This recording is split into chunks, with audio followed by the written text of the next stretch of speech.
खुशी है, बेटा हुआ है आलिम, माँ बाप को खुशी है। और जब हज़रत अल्लामा मौलाना शाहिद साहब जो आलिम दीन बने हैं, तो अपने वस्ताद का किस तरह शुक्राना अदा करते हैं, शेर को देखे मोहब्बत से बोल दिया सुभान अल्लाह। मेहनत का फल खुदा से तौबे हमने पाया, बरसों के बाद देखो मौका खुशी का आया।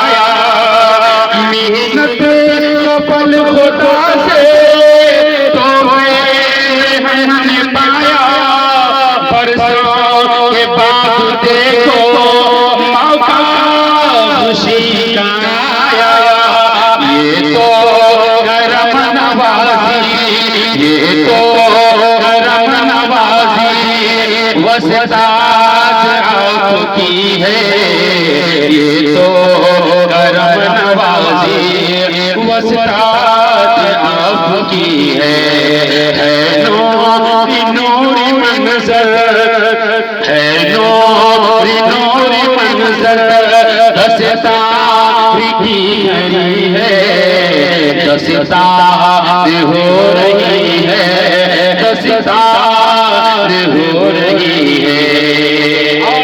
ये भी शेर सुनिए उलमा किराम के बिल्कुल दुआओं की तारीफ, क्योंकि अपने बेटे को इंजीनियर बनाइए, डॉक्टर बनाइए, लेकिन सबसे पहले अपने बच्चे को कुरान जरूर पढ़ाइए। वापस से बोलिए सुभान अल्लाह। इंजीनियर बनाओ या डॉक्टर बनाओ, बच्चों को अपने लेकर कुरान भी पढ़ाओ।